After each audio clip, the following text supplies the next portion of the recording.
Movie की शुरुआत में हमें मंगोलियन बॉर्डर दिखाया जाता है, जहां सोल्जर्स को खुदाई करते हुए बहुत ही विशाल काया कंकाल मिलते हैं, जो किसी अजीब से जीव के होते हैं। इसके साथ उनको कुछ डेड बॉडीज भी मिलती हैं, जो हजारों साल गुजर जाने के बाद भी फ्रेश दिखाई देती है। इसके बाद हमें मूवी में सन 1979 का समय दिखाया जाता है, जहां हम प्रोफेसर यंग को देखते हैं, जो इस पहाड़ को डिस्कवर करने के लिए एक टीम रेडी करता है। फिर हमें एक यंग सोल्जर हुबाई दिखाया जाता है, जो यहाँ काफी समझ से काम कर रहा होता है। उसके साथ और भी सोल्जर्स यहाँ काम करते हैं, और यहाँ काम करना इतना मुश्किल होता है कि थकावट के कारण कई बार सोल्जर्स बेहोश हो जाते हैं, और उन सब की मदद करती है प्रोफेसर यंग की बेटी पिंक, जो कि एक मेडिकल ऑफिसर होती है। हुबाई और पिंक यहाँ काफी समय से होते हैं, इसीलिए दोनों एक दूसरे को पसंद करने लगते हैं, और हुबाई को लगता है कि शायद वो पिंक को पिछले जन्म से जानता है। एक दिन सभी लोगों को एक बहुत विशाल काया क्रीचर का सर मिल जाता है। उसे निकालते ही अर्थक्वेक आने लगता है, और अचानक केव में बहुत बड़ा एक्सप्लोसिव होता है, जिसके कारण कई लोग मर जाते हैं। फिर हम कमांडर एंड्रू यंग को देखते हैं, जो अपनी टीम के लोगों के साथ आगे बढ़ता है, क्योंकि उन्हें खतरा महसूस होता है और वो हमले के लिए तैयार होते हैं। तभी उसे पता चलता है कि सर्वाइवर्स में से सिर्फ प्रोफेसर यंग और कुछ लोग हैं जो बच पाए हैं, और एक्सप्लोसिव के द्वारा केव में एक रास्ता बन जाता है। कमांडर यंग प्रोफेसर के साथ सोल्जर की एक टीम बनाना चाहता है, लेकिन कोई भी सोल्जर इस डिस्कवरी में भाग नहीं लेता, क्योंकि यहाँ जान का खतरा होता है। तभी पिंक अपने पिता का साथ देने के लिए रेडी हो जाती है, और पिंक के साहस को देखकर हुबाई वॉलंटियर कर देता है।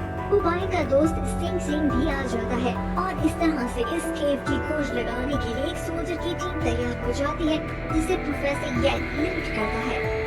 सभी लोग मिशन पर निकल जाते हैं, और डिमोलिश हुई कैब और सोल्जर्स की डेड बॉडी से होते हुए वो एक खाई तक पहुंच जाते हैं। सभी लोग एक एक करके इस खाई से नीचे उतरते हैं। नीचे उतरते ही उन्हें बर्फ की सरफेस दिखाई देती है, और अंडरग्राउंड टनल्स मिलते हैं, जिनसे होते हुए वो ऐसी जगह पर आ जाते हैं जहाँ पर उन्हें और भी बहुत सारे जीवों के फॉसिल्स और हड्डियाँ मिलती हैं। ये टनल उन्हें एक रहस्यमय जगह पर ले आता है, जहाँ उन्हें दूर से एक पहाड़ दिखाई देता है। प्रोफेसर हुबाई को बताता है कि पुराने जमाने की कहावतों के अनुसार यहाँ पर कुछ लोग बसा करते थे, जो बहुत ही शक्तिशाली थे, और शायद ये वही जगह है, और जो कुछ कहानियों में सुन रखा है वो सच है। तभी एक सोल्जर उन्हें बताता है कि उन्हें बहुत बड़े कदमों के निशान मिले हैं, जो दिखने में डायनासोर के निशान जैसे लगते हैं। सभी लोग इन कदमों के निशानों का पीछा करते हुए आगे बढ़ते हैं, लेकिन ये नहीं जानते कि आगे एक बहुत बड़ा डायनो उनका इंतजार कर रहा है।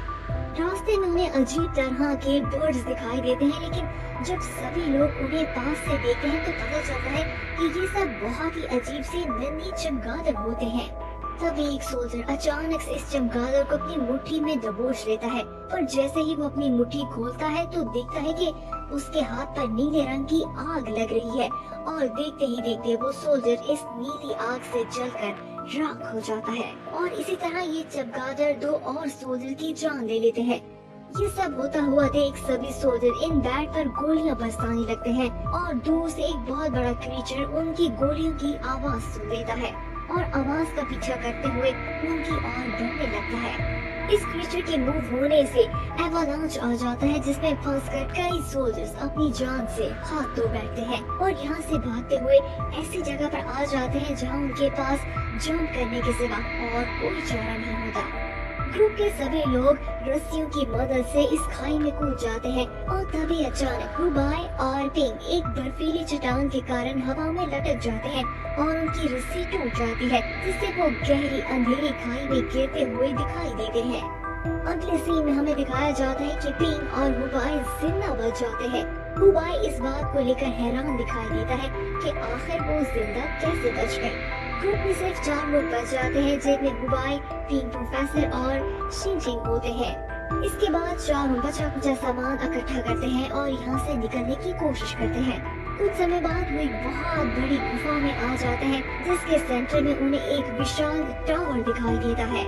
प्रोफेसर इस टावर को पहचान लेता है और बताता है कि ये कंगन का रहस्यमय पैलेस है और इस जगह के बारे में ये बात फेमस है कि इसके 9 लेवल्स है जिनमें शैतान को कैद कर रखा है और इस टावर में सभी डीमंस की एक रानी भी कैद है जो धरती पर राज करना चाहती है। प्रोफेसर अपने घुटनों के बल बैठ जाता है और इस मंदिर की कैंडल को जला देता है जिससे आग निकलती हुई टावर को लपेट में लेती है और बहुत सारे अजीब से चमगादड़ इसका घेराव कर लेते हैं।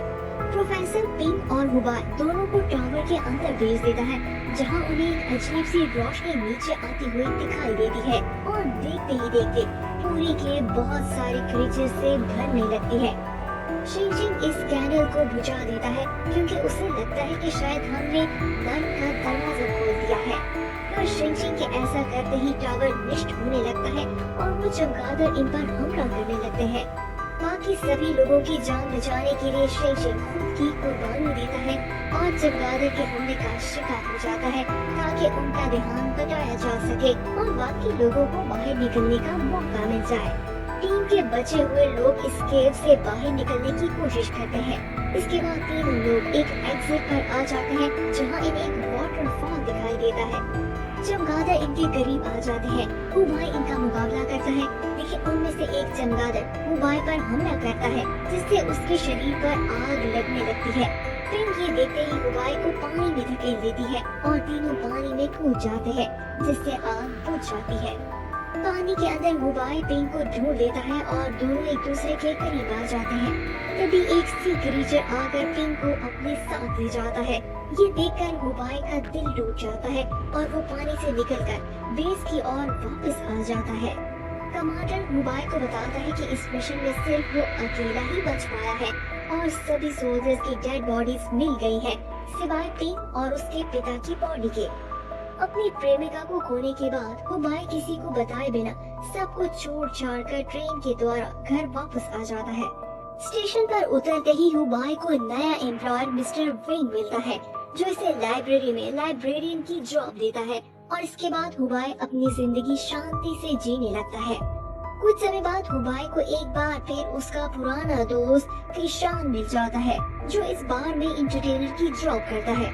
इसके बाद हमें दिखाया जाता है कि हुबाई को लाइब्रेरी में प्रोफेसर यिंग की लिखी हुई एक बुक मिल जाती है जिसमें उसने सभी टावर्स के बारे में एक्सप्लेन किया होता है। हुबाई को पता चलता है कि प्रोफेसर यंग इन टावर्स के बारे में पहले से ही जानता था और सारी इंफॉर्मेशन की कड़ियां मिलाने पर हुबाई को पता चलता है कि वो और पिंक मिलकर ही इस पोर्टल को खोल सकते हैं। इसी कारण प्रोफेसर ने उन्हें उस डीमन टावर को एक्टिवेट करने के लिए भेजा था। दूसरी ओर हम देखते हैं कि कमांडर यंग को एक गुफा में एक कॉफिन मिलता है जिसमें से उन्हें एक जीवित महिला मिलती है जो हूबहू पिंक की तरह दिखाई देती है। सोल्जर उसे शर्ली का नाम देते हैं और उसे कड़ी सुरक्षा में रखा जाता है क्योंकि इस महिला की बॉडी को बहुत ही खतरनाक शक्तियों ने घेरा होता है जिसके कारण एक रूम में कैद रखा गया होता है। कमांडर की टीम को प्रोफेसर यिंग भी मिल जाता है जिसे वो हेडक्वार्टर तक ले आता है। इसके बाद मूवी में 3 साल का समय गुजार दिया जाता है जहां हमें दिखाया जाता है कि चाइना के ऑयल सिटी में एक मॉन्स्टर ने हमला कर दिया है जिसके कारण काफी तबाही मची है। जब ये बात प्रोफेसर को पता चलती है तो वो ये अंदाजा लगाता है कि शायद उस डीमन टावर के कारण स्पेस और टाइम में एक पोर्टल ओपन हो गया है जिसमें से डायनो निकलकर बाहर आ रहे हैं और धरती पर तबाही मचाने लगे हैं। प्रोफेसर आर्मी के हेडक्वार्टर से चोरी छुपे बाहर निकल आता है ताकि इस सिचुएशन के बारे में जानकारी ले सके। दूसरी ओर हुबाई के कंधे पर जो घाव लगा था उसके स्कैन्स कुछ अजीब से आते हैं और एक दिन वो लाइब्रेरी में बैठा काम कर रहा होता है तभी अचानक उसके शोल्डर से नीली आग निकलने लगती है और देखते ही देखते हुबाई में हैरान कर देने वाली शक्ति आ जाती है जिससे वो अपने दोस्त और उसके आसपास पड़े सभी फर्नीचर को हवा में उड़ाने लगता है। थोड़े समय बाद मिस्टर वैंग वहाँ आ जाता है। वो इस सिचुएशन को कंट्रोल कर लेता है और हुबाई को बताता है कि वो इन शक्तियों के बारे में जानता है और बैट के काटने से एक ऐसी पावर उसमें आ गई है जिसका इस्तेमाल करने से उसे नर्क में जाना पड़ सकता है। हुबाई ये सुनकर हैरान हो जाता है कि मिस्टर वैंग को ये सब कैसे पता है। वो मिस्टर वैंग को इसके बारे में पूछने ही लगता है। तभी अचानक मिस्टर वैंग अपनी शक्तियों का इस्तेमाल करते हुए इस लाइब्रेरी को एक टोंब में बदल देता है और अपनी पहचान करवाता है कि वो प्रिंस ये है जो इसका पूर्वज है और हजारों सालों से डीमंस को कैद कर रहा है, और उसने उन क्रीचर्स को कैद करने के लिए अपनी ही बॉडी को एक मकबरे में बंद कर दिया था, और उनमें से कई डीमंस ने इंसानों का रूप ले रखा है और इस बार वो तुम्हारे पीछे है क्योंकि तुम ही वो व्यक्ति हो जो इस टावर को ओपन कर सकता है। दूसरी ओर शर्ली की मेमोरी वापस आने लगती है और वो हुबाई से मिलने की रिक्वेस्ट करती है। कमांडर हुबाई उससे मिलने लाइब्रेरी में आ जाता है और उसे मिलिट्री ज्वाइन करने को कहता है, जिस पर वो इनकार कर देता है। तो जैसे ही हुबाई को पता चलता है कि पिंग अभी जिंदा है तो वो हेडक्वार्टर पर आने के लिए मान जाता है। इसके बाद कमांडर येंग हुबाई और केशान को नॉर्दर्न चाइना ले आता है, जहां हुबाई प्रोफेसर को ढूंढने के लिए बनाई हुई नई टीम से मिलता है, जिसमें एक यंग लड़की बीबी, कुछ सोल्जर्स और शेली उसकी सहायता करते हैं। शर्ली को देखते ही हुबाई उसे पिंग के नाम से बुलाता है, लेकिन शर्ली उसे बताती है कि वो पिंग नहीं है। इसके बाद सभी लोग सामान लेकर रेगिस्तान का सफर शुरू करते हैं और ऊँटों पर बैठकर अपनी मंजिल की ओर बढ़ने लगते हैं। बीच रास्ते में उनका सामना रेत के तूफान से होता है। वो अपनी शक्तियों का इस्तेमाल करते हुए इस तूफान को रोकने की कोशिश करते हैं, लेकिन केशान और ग्रुप के दो और लोग रास्ता भटक जाते हैं। कई दिन लगातार सफर करने के बाद हुबाई और ग्रुप के लोग ऑयल सिटी तक पहुंच जाते हैं, लेकिन केशान और उनके ग्रुप अभी भी रेगिस्तान में भटक रहे होते हैं और यहाँ पर उनका सामना एक बहुत ही डरावने क्रीचर से होता है। सभी लोग अपनी जान बचाकर भागते हैं। क्रीचर एक एक करके सभी की जान ले लेता है और उनमें से सिर्फ एक सोल्जर केशान ऑयल सिटी तक पहुँचने में सफल हो जाता है और अपने मेन ग्रुप के साथ वापस मिल जाते हैं। ये जानने के बाद टीम पर क्रीचर ने हमला किया, हुबाई उन्हें वापस जाने को कहता है, लेकिन टीम वापस मुड़ने से इनकार कर देती है और तभी उन्हें चारों ओर से क्रीचर्स की आवाज सुनाई देने लगती है और सभी अपने वेपन्स उठाकर डीमन से मुकाबला करने के लिए रेडी हो जाते हैं। अचानक एक क्रीचर उन पर हमला करने वाला होता है और सभी लोग बड़ी तेजी से उसका मुकाबला करते हैं और उसे मार गिराते हैं। तभी उन्हें दूसरा क्रीचर दिखाई देता है और जैसे ही वो पीछे मुड़कर देखते हैं तो पहले वाला गायब हो जाता है। इस बात का साफ मतलब होता है कि ये क्रीचर जादुई होते हैं और मरने के बाद फिर से जीवित हो जाते हैं। इस सब के होते हुए शर्ली एक स्कूल की बिल्डिंग में एंटर हो जाती है और हुबाई भी उसका पीछा करता है। अंदर एंटर होते ही हुबाई को बिल्डिंग की सीलिंग पर डेड बॉडीज लटकी हुई दिखाई देती है। इसके बाद हुबाई को एक टनल दिखाई देती है जिसका रास्ता प्रिंसेस के मकबरे तक जाता है। तभी अचानक एक क्रीचर हुबाई पर हमला कर देता है और उसे उछालकर जमीन पर मारता है, जिससे वो बुरी तरह घायल हो जाता है। इससे पहले कि ये क्रीचर हुबाई की जान लेता, अचानक शर्ली इसे रोक लेती है और कंट्रोल करते हुए उसे दूर जाने की आज्ञा देती है और हुबाई को अपनी शक्ति से उठाकर उस कॉफिन में लिटा देती है। तो दोस्तों, यहाँ हमें पता चलता है कि शर्ली भी इन शैतानों को जीवित करना चाहती है और इसलिए वो हुबाई का इस्तेमाल करती है। दूसरी ओर इस लोकेशन पर और भी बहुत सारे डीमंस आने लगते हैं और उन्हें चारों ओर से घेर लेते हैं और टीम के लोग बिल्डिंग्स में छुपकर इन डीमंस का मुकाबला रॉकेट लॉन्चर और सिल्वर की बनी गोलियों से करते हैं, लेकिन इन क्रीचर्स पर कोई असर नहीं होता और यहाँ सभी लोगों को रियलाइज होता है कि ये क्रीचर्स कितने ज्यादा खतरनाक हैं, जिन्हें मारना नामुमकिन है। अगले सीन में हम देखते हैं कि विधि स्टैच्यू की तरह बिहेव करती है ताकि डीमन के वार से बच पाए। डीमन इस पर चिल्लाता है और वहाँ से चला जाता है। मौका पाते ही विधि बिल्डिंग से बाहर निकल आती है और केशान के साथ बस में इंटर हो जाती है, लेकिन वो क्रीचर वहाँ भी आ जाता है और उन पर हमला करने लगता है।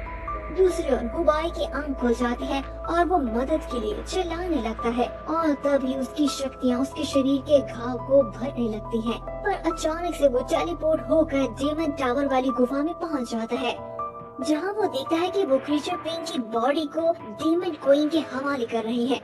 यहाँ हुबाई को पता चलता है कि डीमन क्वीन ने पिंग की बॉडी को अपने वश में किया हुआ है। क्रीचर के जाते ही हुबाई डीमन क्वीन से मिलता है और उसे कहता है कि वो पिंग की जान बख्श दे, लेकिन क्वीन उसकी बात से इनकार कर देती है क्योंकि सिर्फ पिंग की बॉडी की मदद से ही वो पोर्टल को ओपन कर सकती है। क्वीन पिंग हुबाई से कहती है कि वो इस टावर को एक्टिवेट करने में उसका साथ दे, लेकिन हुबाई उसकी बात मानने से इनकार कर देता है और कहता है कि उसे ऑयल सिटी में वापस दोबारा भेज दिया जाए और कहता है कि शायद वो इसका कोई और रास्ता निकाल लेगा। क्वीन सरप्राइजिंगली हुबाई की बात मान जाती है और इसे वापस ऑयल सिटी में टेलीपोर्ट कर देती है। यहाँ पहुँचते ही हुबाई को पता चलता है कि केशान और वीवी पर एक क्रीचर हमला कर रहा है। हुबाई रॉकेट लॉन्चर से इस पर निशाना लगाता है और इसे नष्ट कर देता है।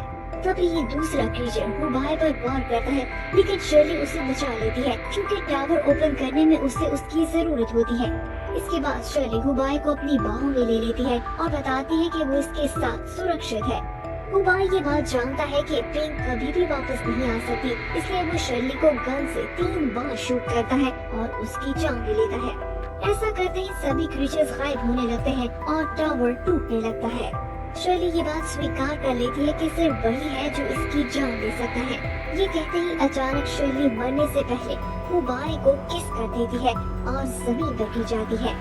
दोस्तों यहाँ पर हम शर्ली को पिंक में बदलता हुआ देखते हैं और पिंक हुबाई को आखिरी समय एक साथ देखकर खुश दिखाई देती है।